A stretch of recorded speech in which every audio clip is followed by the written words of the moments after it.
In this video, I'm going to give you 3 really simple practice tips that you can use to really push your playing forward.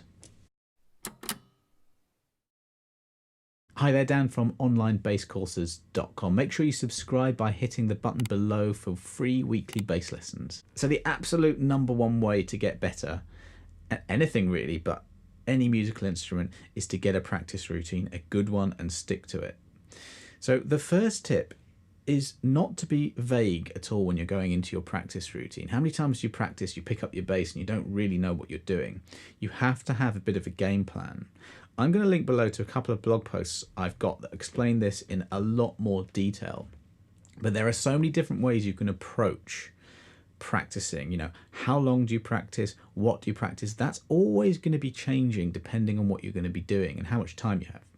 I think the best practice routine is the one you stick to.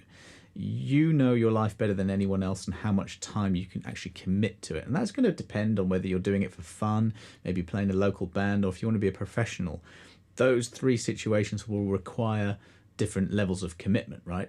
But just very, very loosely, and the blog post I'll link to will go into this a bit more. Let's just say, rather than picking up a bass for however long you've got, you're going to say, right, I'm going to do 3 things. The first thing is I'm going to do some sort of a technical warm-up. Focus on something that you're working on. So let's say, for example, you need to work on your little finger. So you could do this exercise. I hate this one. It just sprung to my mind.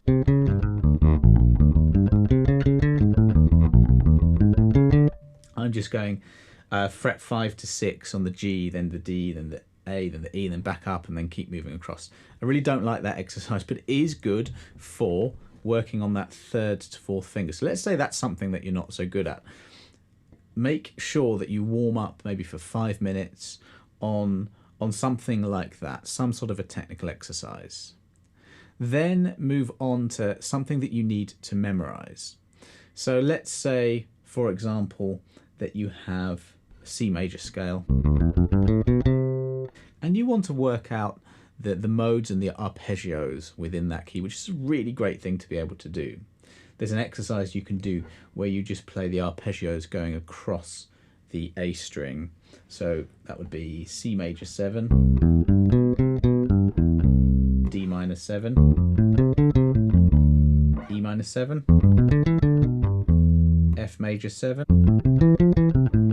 G7, A minor 7,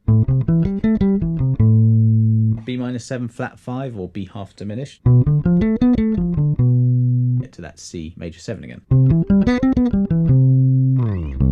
Really useful to know that. And let's say that this portion of your practice time, the second part of it if you like, is just the part that you're going to memorize something that you're not very familiar with that you can use in music. So the 3rd part of your practice routine could be just, okay, this is the point now where I play and I experiment. So let me just take that idea of those 7 arpeggios, and let's just say you just want to experiment. And this is your playtime here. This is the point where you can either learn tunes or try to figure something out. I'll just maybe quickly work something out with those arpeggios I was showing you.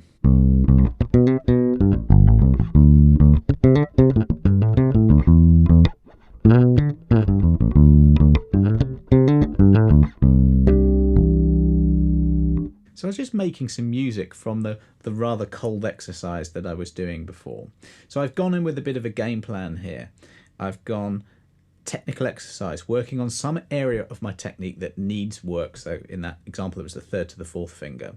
Then I'm learning something that I don't know yet that I need to memorize, the 7 arpeggios of the C major scale. And then I'm learning a tune or actually playing. Tip number 2, and this is absolutely crucial, is to be consistent. Let's say that you have half an hour and you've practiced on a Saturday and you're really happy with yourself, you've done well. If the next time you practice is the next Saturday, then that's just not going to be enough time for the neural pathways to connect that needs to happen, for the muscle memory to kick in. Consistency is absolutely key.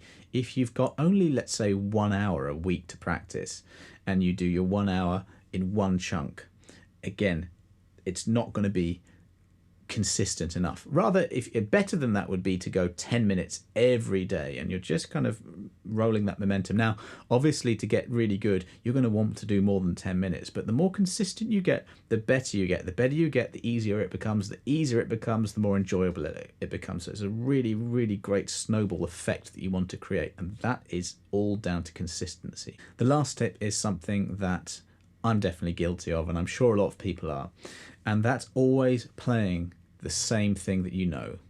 So especially when we're beginning on an instrument, there are a few barriers, and you kind of don't sound very good. So as soon as you play something and you sound half decent on it, a lot of people just play that over and over and over again. I've heard it before. I've heard people play the same thing over and over again. But what you want to do is you want to, by all means, learn that thing and then move on to the next thing. Now, you don't want to forget what you've learned before, so that's a kind of maintenance phase of practice, where if you've learned a song, you want to keep that going until it's kind of locked in. But really, you want to always be moving out of your comfort zone. And yes, that is kind of inviting yourself to frustration, because you're always going to be working on something that's a little bit ahead of where you are now, but that's the only way you're going to get better. And if you do that, you'll find that over a relatively short space of time, you're just incrementally getting a bit better, tiny bit better every day, every week. And that's the way. You don't want to stagnate by just playing the same old thing over and over again. So 3 fairly simple but powerful tips that you can use for your practice there. I'll put the links below to the blog posts where you can go and check out some further kind of things to practice. One of them's got a practice checklist that goes through that little process I was talking about. And then another sheet has a few of the things that you can maybe think about memorizing, like arpeggios, triads. I've got loads of other videos that I will also link to that you can go and check out to work out these things. Now, don't forget that the name of the game is to make music from all of these things. So never learn your 7 arpeggios of the C major scale unless you can make some actual music from it.